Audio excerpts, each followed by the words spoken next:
حضرت شیخ الہند کا فیض ہے کہ جس نے اپنے شاگردوں کو تیار کیا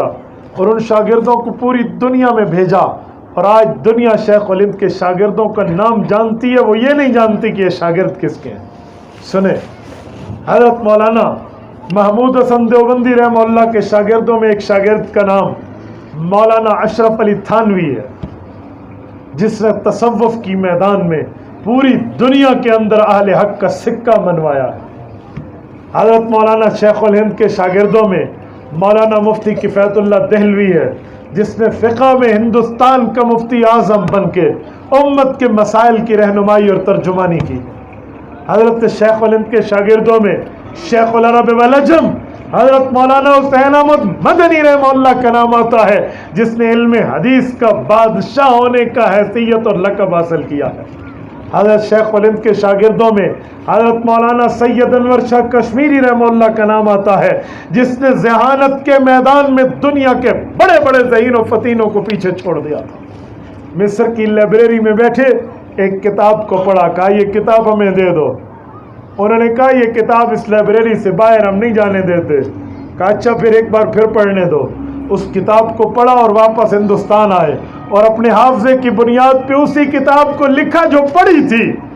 اور مکمل لکھ کر وہاں بھیجا، اور فہرست میں ایک لفظ کا اضافہ کیا کہ فلاں صفحے پر آپ کا یہ لفظ ٹھیک نہیں لکھا ہوا تھا، اس کے نقطے غلط تھے، میں نے اس کی بھی اصلاح کر دی اور مکمل کتاب زبانی لکھ کے ان کو بھجوا دی۔ کہاں سے نہ ہوگی اس جیسا ذہن؟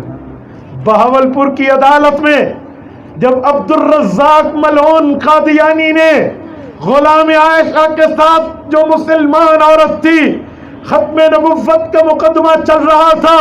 تو مرزائیوں نے اپنے شاطر مرزائی مناظر اللہ دتا کو بلایا تھا، جو ہاتھ میں کتاب رکھ کر اس کتاب کی چھوٹی عبارت پڑھ کے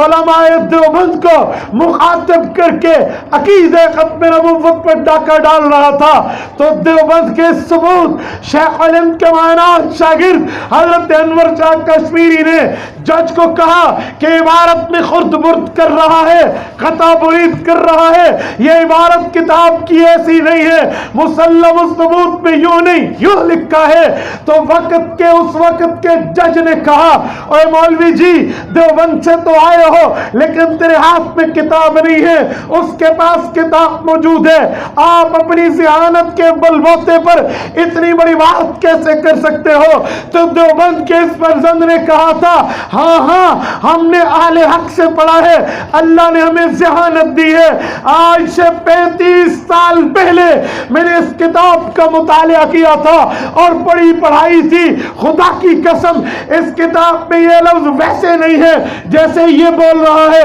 ویسے ہے جیسے میں بول رہا ہوں، اس سے مانگیے اور یہاں کٹہرے پر اس کتاب کی عبارت پڑھیے، اگر یہ لفظ نہ ملے میں اپنی موت لکھ دوں گا۔ نعرہ تکبیر، نعرہ تکبیر، تاج و تخت ختم نبوت، عقیدہ ختم نبوت، غازیان ختم نبوت، سر بکف سر بلند،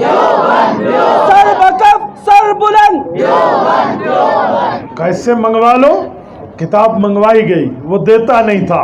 آرڈر آف دا جج پہ آئی، اور جب عبارت کھول کے دیکھی تو وہی نکلا جو مولانا انور شاہ کشمیری نے فرمایا۔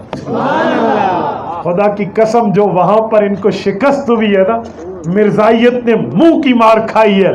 قادیانیت وہاں ذلیل ہو کر، وہ کہتے ہیں نا بڑے بے آبرو ہو کر تیرے کوچے سے ہم نکلے، وہی منظر پیش کر کے مرزائی دم دبا کے بھاگا۔ وہ 3 جلدوں میں چھپ چکی ہے۔ مسلمانوں مقدمہ روداد بہاولپور پڑھیے، عالمی مجلس تحفظ ختم نبوت کو رب جزائے خیر دے، حضرت مولانا علامہ سایہ دامت برکاتہم کی زندگی میں رب برکت دے، انہوں نے اس کو چھاپا ہے، آپ پڑھیے، آپ حیران ہو جائیں گے کہ قادیانیوں نے جب دیکھا کہ ہمارے خلاف فیصلہ آئے گا اور بچی کے نکاح کو فسخ کر دیا جائے گا اور مرزائیوں کو کافر اقلیت قرار کہیں نہ مل جائے،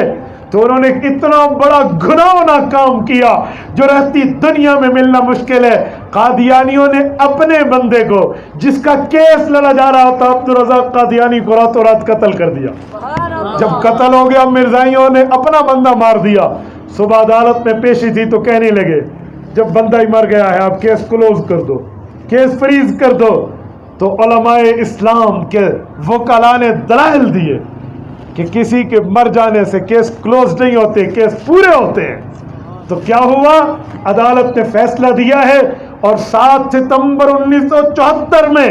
وطن عزیز مملکت خداداد ملک پاکستان کی لیجسلیٹو اسمبلی نے